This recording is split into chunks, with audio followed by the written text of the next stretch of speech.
मुसलमान पे अत्याचार, भैया कोई आज नहीं हो रहा इस्लाम पे अत्याचार, 1400 बरस से होता हुआ आ रहा है और आज तक समाप्त नहीं कर पाए, तो आप जैसे नफरतखोर क्या समाप्त करेंगे? हिंदू और मुसलमान के बीच, दोस्ती के बीच गड्ढा पैदा करने का काम कर रही है। अरे कुरान जलाने से क्या होता है, गीता जलाने से क्या होता है? हिंदू भाइयों के दिल में जो है गीता लिखी हुई है और मुसलमान भाइयों के दिल के अंदर कुरान लिखी हुई है, जलाने से आप क्या कर लेंगे?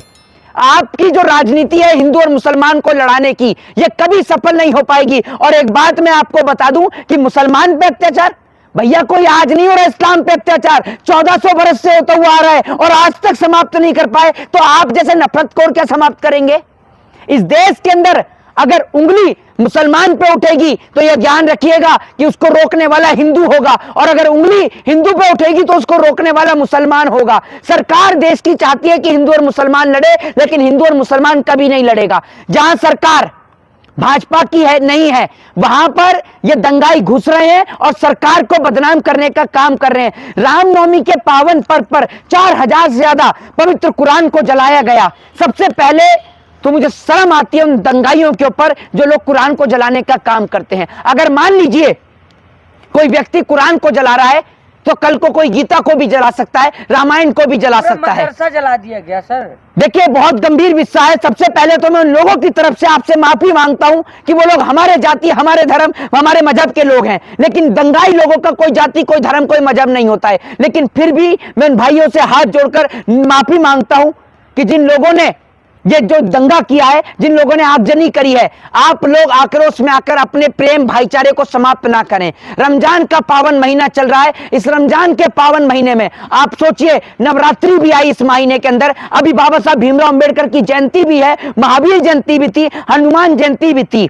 इतनी बड़ी घटना हो गई, उसके बावजूद भी आपने देखा होगा कि हनुमान जयंती के पावन पर्व पर हर मस्जिद के बाहर जो है मुस्लिम भाई जो है वो क्या कहते हैं, पानी का गिलास पिला रहे थे, कहीं पे पानी भर भर के दे रहे थे, कहीं पे शरबत दे रहे थे, कहीं पे खीर बांट रहे थे। और हमारे क्षेत्र में जब हनुमान जयंती निकली तो मैं आपको बता दूं वहां तलवारें नहीं लहराई गई, वहां पर हर मस्जिद के बाहर एक ही गाना बजाया गया कि हम हिंदू मुस्लिम सिख ईसाई, हम वतन हम नाम है, जो करे हमको जुदा तो मजहब नहीं इल्जाम है। हर जगह जहां जहां मस्जिद पड़ी वहां पर यह गाना बजाया गया। और मुसलमान भाइयों ने जब हनुमान जी की शोभा यात्रा निकल रही थी कल हनुमान जयंती के मौके पर, तो मुसलमान भाई अपनी छत पर से पुष्प की वर्षा कर रहे थे। यह हिंदुस्तान है जनाब। शर्मा गाना तो अब ये बज रहा है कि टोपी वाला भी जय श्री राम बोलेगा। देखिए मैं आपको एक बात बताता हूं, टोपी वाला अल्लाह अकबर बोलेगा और तिलक वाला जय श्री राम बोलेगा, वो एक उसकी अपनी एक पर्सनल राय है। आप किसी को जबरदस्ती ना जय श्री राम बुलवा सकते हैं, ना उससे अल्लाह अकबर बुलवा सकते हैं। यह देश संविधान से चलेगा और संविधान धर्मनिरपेक्षता की बात करता है, और धर्मनिरपेक्ष देश में ना हिंदू की बात सुनी जाएगी, ना मुसलमान की, ना सिख की, ना ईसाई की, संविधान की सुनी जाएगी। आपने कहा बिहार सरकार उन दंगाइयों के खिलाफ सख्त कार्रवाई करे, लेकिन बिहार सरकार तो इफ्तार पार्टी में मसरूफ है। एक बात आप मुझे बताइए, बिहार की सरकार इफ्तार पार्टी कर रही है ताकि माहौल को ठंडा किया जाए, ताकि यह लगे कि प्रेम और भाईचारे की मिसाल दी जाए। नीतीश कुमार जो कि बिहार के मुख्यमंत्री हैं, उप मुख्यमंत्री तेजस्वी यादव हैं, जब एक हिंदू गले से लगाकर मुसलमान को इफ्तार की पार्टी करेगा, मैंने भी इफ्तार की पार्टी करी और इफ्तार की पार्टी के दौरान मैंने अपने हाथ से एक मौलाना साहब को खजूर खिलाकर उनके इफ्तार का रोजा खुलवाने का काम किया। आप कैसे हिंदू है सर? आप कैसे हिंदू है? वो कैसे हिंदू है? करे टोपी वाला जय श्री राम कहलाएगा, आप भी जय श्री राम कहलाएगा। अरे भैया एक बात आप मुझे बताइए, ये तिलक और टोपी का संबंध तो ऐसा है, तिलक और टोपी का संबंध तेल और पानी का संबंध है। जैसे बिना पानी के बालों में तेल नहीं लगाया जा सकता, वैसे ही तिलक और टोपी के बिना ये देश नहीं चल सकता। मैं आपको बता दूं, ये तिलक और टोपी का संबंध, जब जब तिलक रुस्वा हुआ है उसका साथ देने के लिए टोपी आई है। और मैं आपको बता दूं, ये तिलक और टोपी का संबंध कभी जुदा नहीं हो सकता, और इनको जुदा करने वालों को हम खुदा से मिला देंगे अगर ये तिलक और टोपी के संबंध को तोड़ेंगे तो। कहा कि भाई चारा है इफ्तार पार्टी जी, लेकिन जहाँ पीड़ित परिवार जो लोग हैं, ना मदरसा अजीजिया को जलाया गया है, तोड़ फोड़ किया गया, वहाँ पर ना चाचा पहुंचे ना भतीजा पहुंचे। जी मैं आपको एक बात बता दूं, सबसे पहली बात कि वहां पर जो भी जगह है, अगर आगजनी वाली जो जगह है वहां पर अगर मुख्यमंत्री को पहले तो वहां पहुंचना चाहिए तत्काल। दूसरी बात ये, वहां सख्त से सख्त एक्शन लेना चाहिए दंगाइयों के खिलाफ। लेकिन बिहार की सरकार अभी इतनी एक्टिव है कि जो भी बिहार में दंगे करने की कोशिश भी कर रहा है, क्योंकि अभी बिहार में सरकार तेजस्वी यादव की है, यानी आरजेडी की सरकार है, जिस कारण उस सरकार को बदनाम करने की कोशिश करी जा रही है। सरकार ये सब इसलिए हो रहा है क्योंकि उनके पिताजी लालू प्रसाद यादव को झुकाने की कोशिश करी गई, उस आदमी को जेल में डाला गया। जब वो जेल में नहीं झुका तो उसके पिताजी को जेल के अंदर नहीं झुका तो उसके बेटे के ऊपर सीबीआई ईडी की जांच हुई, फिर उसकी बहन के ऊपर जांच हुई। तो ये लोग सोच रहे हैं कि बिहार में षड्यंत्र के तहत किसी भी प्रकार से राष्ट्रपति शासन लगवा दें और वहां की सरकार को गिरा दें, यही इनको दर्द है। हिंदू डरे हुए हैं, रामनवमी भी नहीं मना पा रहे हैं। कैसी बात कर रहे हैं आप? क्यों डरेगा हिंदू और किससे डरेगा? हमारे भाई हैं, हमारे देश के लोग हैं। नरेंद्र मोदी है, नरेंद्र मोदी और उनकी पार्टी का कोई भी नेता, ये गिरिराज सिंह जाएगा चाइना के बॉर्डर पर है, हिंदू मुस्लिम के लिए बहुत बयान देता है, जाएगा चाइना के बॉर्डर पर।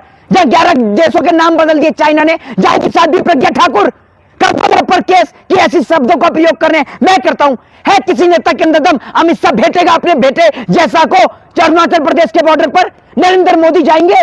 बताइए ना आप मुझे।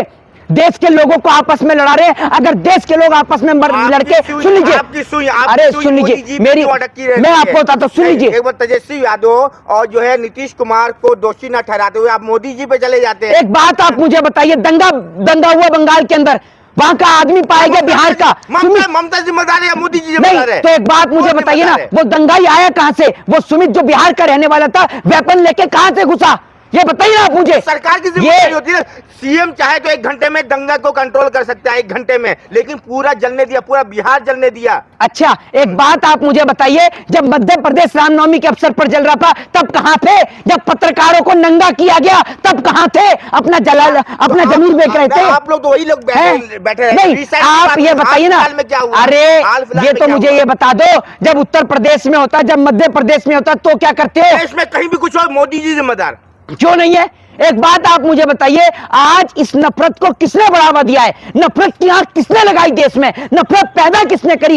एक हिंदू भाई अगर धरना प्रदर्शन करे, सरकार का विरोध करे, तो उसको कहते हो आप मौलाना है। वो मोहित शर्मा नहीं, वो मोहित खान है। एक मुसलमान अगर सरकार से सवाल कर ले तो कह दोगे ये आतंकवादी है, ये टेररिस्ट है। एक सिख अगर सरकार से पूछ ले कि ये गलत नीतियां क्यों बनाई जा रही है, देश को क्यों बेचा जा रहा है, तो कह दोगे ये सिख नहीं, ये खालिस्तानी है। एक ईसाई अगर आपसे सवाल कर ले तो आप उसको कहते हो ये देशद्रोही है, ये टुकड़े टुकड़े गैंग का मेंबर है, ये कम्युनिस्ट है।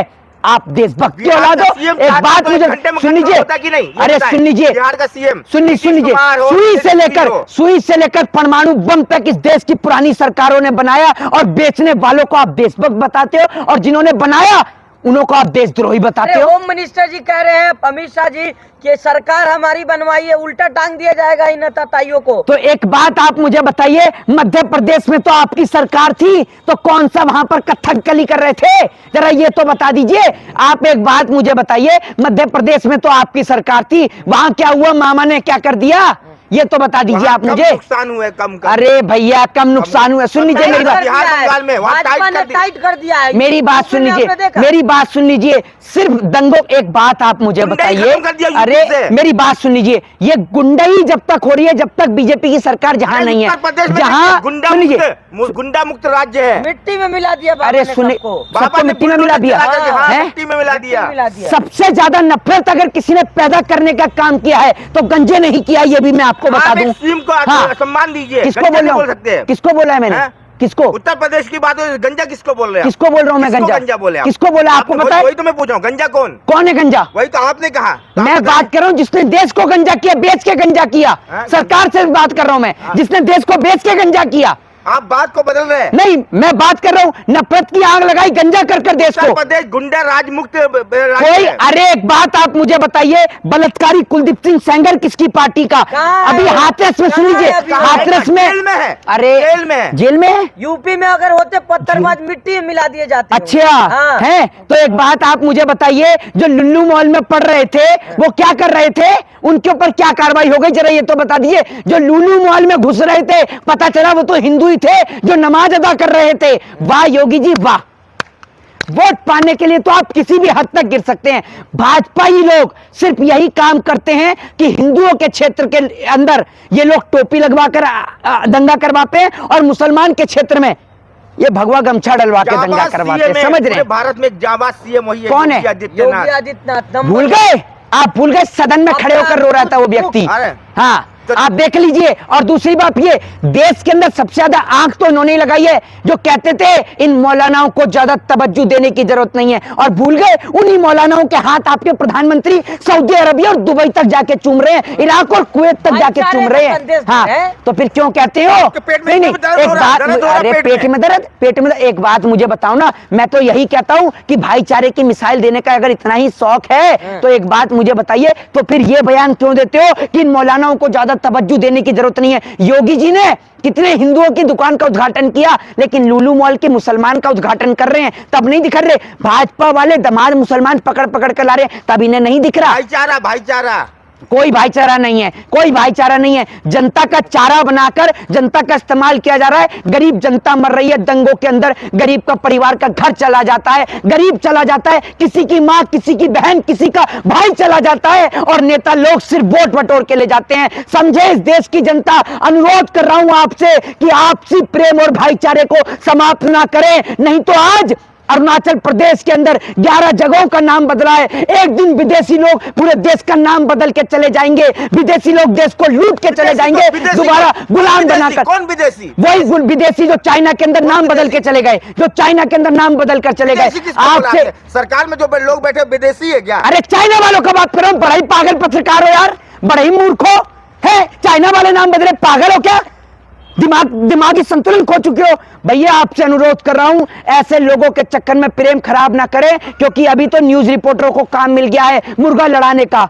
भैया आपसी प्रेम और संबंध खराब ना करें।